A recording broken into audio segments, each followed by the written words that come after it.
It's time to check out these 2001 Air Jordan 1 Retros. This was Nike's second attempt at retroing the Air Jordan 1.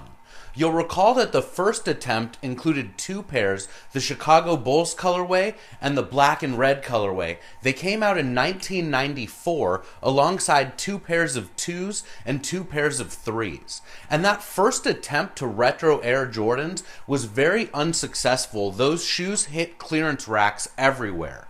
So when Nike came back in 1999, 5 years later, they used only the best models, like the 4s and then eventually the 5s and the 6s, and these 1s came out in 2001.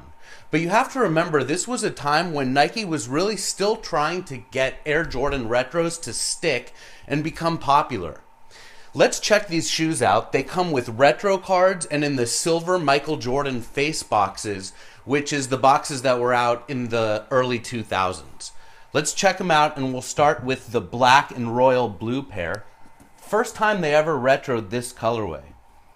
It's very, very popular. These shoes are trading for more than $1,000 these days. They came with these silver Jumpman keychains, a nice little touch. There were also actually some other Air Jordan 1s that were coming out around the same time, and they were numbered and they were released abroad over in Japan. Something funny about some of those pairs is they were called additions, but they were spelled like addition and subtraction, not spelled properly with an E. This black and royal pair, the most notable thing about these, even though they're high tops and they look a lot like the OGs from 1985, is that the swooshes are made out of nubuck, whereas the rest of the upper is made out of leather. You'll recall that originally the Air Jordans were all leather, except for the AJKOs that were canvas. But putting this nubuck material on the swooshes was a new thing in 2001. These shoes were numbered. Check it out. Inside the tongue, you can see right there, this is number 36,383 out of just 50,000 pairs.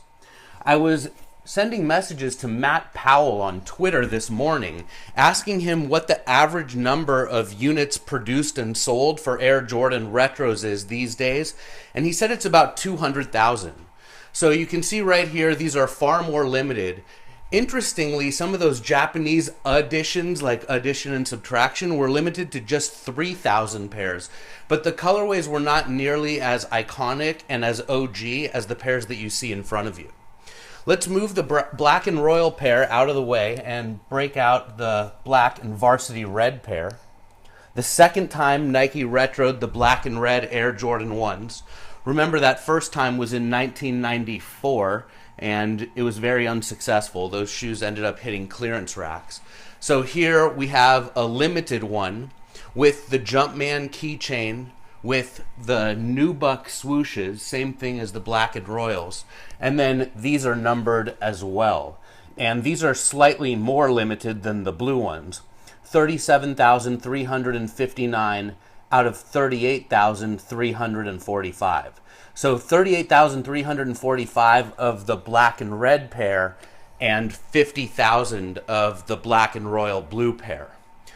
Obviously, the Air Jordan Retro idea stuck and took off, and it has a lot to do with shoes like these and the iconic OG 4s, 5s, and 6s that Nike started coming out with in the late 90s and early 2000s. The retros that they were choosing to make back then were much more OG in their colorways for the most part than they are today, with all of these crazy wild colors inspired by everything under the sun.